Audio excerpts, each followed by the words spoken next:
hari ini keren banget, semua panitianya keren banget, lomba-lombanya juga keren banget. Jadi kita sebagai pelaku di pasar itu bisa mengekspresikan diri kita lah, lebih seru lagi dan barengan juga kan dengan teman-teman, jadi lebih seru.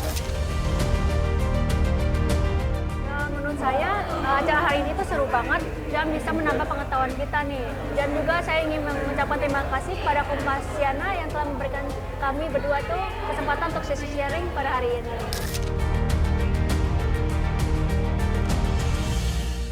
Terima kasih Kompasiana, terima kasih Prudential. Kita sambut, ini dia Dwi Purwoko.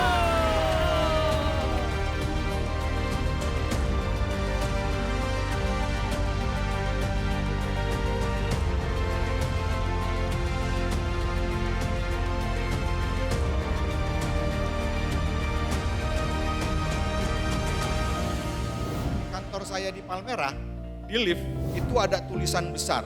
Tulisannya adalah Enlightening People.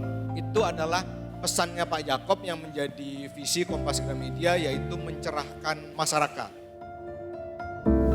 Kompasiana sebagai anak usahanya kompas.com itu juga mengemban visi itu untuk mencerahkan masyarakat. Oleh karena itu kami sungguh merasa terhormat Kompasiana bersama rekan sejawat kami Prudential itu boleh ikut hadir di acara Investment Day yang ke-11 ini. Banyak mahasiswa sebenarnya punya akses terhadap industri keuangan, tapi cara makainya gimana untuk meningkatkan kesejahteraan itu masih kurang. Masih yang banyak terjerat pinjol, uang sakunya belum jatahnya gajian dari orang tua udah habis, kok kemudian banyak FOMO, gue pengen banget beli HP 16, ya udahlah gue pinjaman-pinjaman yang lain, akhirnya gue terjebak pada pinjaman-pinjaman. Oleh karena itu kemudian literasi menjadi sangat penting. Disinilah kami merasa sangat sungguh senang bahwa kami bisa ikut terlibat dalam acara ini karena kami berharap bahwa kami bisa ikut berpartisipasi memberikan literasi keuangan, literasi finansial. Dan kami bersama rekan sejawat kami Prudential juga ingin memberikan perspektif apa artinya proteksi bagi kita. Apakah kita perlu sejak mahasiswa memahami proteksi terhadap diri kita? Perkenalkan, nama saya Leonardo.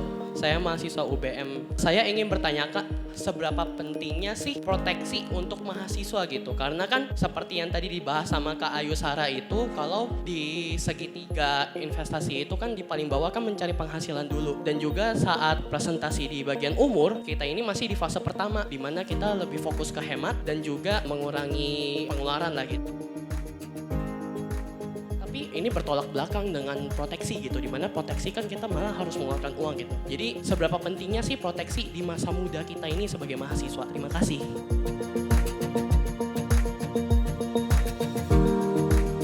Kenapa penting untuk proteksi dari muda? Lebih murah, risikonya jadi jauh kita bisa lebih manage gitu ya. Dibanding misalnya kita masuknya agak-agak yang sudah berumur gitu ya. Itu nanti saat sudah ada risiko-risiko penyakit yang muncul jadi susah untuk di cover. Kita misalnya masuk di usia 20 kita belum ada risiko hipertensi, bisa dengan masuk premi yang katakanlah 100.000 per bulan misalnya. Kita baru masuk nanti di usia 35, sudah ada risiko hipertensinya. Jadi sudah tidak bisa lagi nih dengan premi 100.000 per bulan. Bisa misalnya dengan catatan, oke kita mau cover, kemudian tapi ada preminya menjadi 500.000 per bulan gitu. Jadi ada risiko yang bisa jauh lebih mudah dikelola dengan kita masuk semakin awal.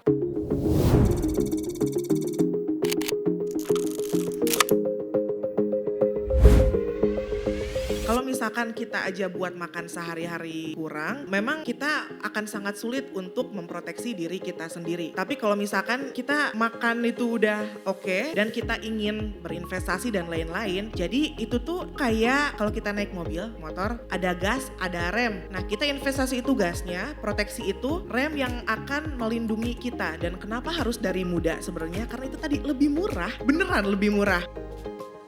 Saya juga udah riset, kalau misalkan ada yang orang asuransi start dari umur kayak saya dari 30-an sampai yang dari mulai 20-an, dalam jangka panjang preminya akan jauh lebih murah, yang di cover jauh lebih banyak. Dan dimulai dari muda biar lebih cuan sebenarnya.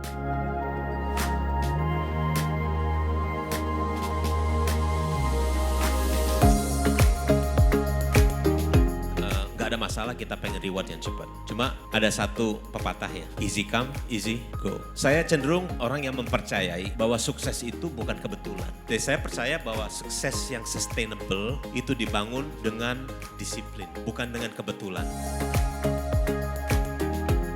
Kita investasi terus tiba-tiba besoknya jadi kaya raya, it's a good thing. Kalau bisa cepat kenapa harus lama gitu. Tapi percaya satu hal bahwa makanya saya mulai dari investment is a mindset. Masalah itu saham, masalah itu kripto, masalah itu fixed income, masalah itu insurance, investment, endowment insurance, itu adalah produknya. Tapi investment is a mindset.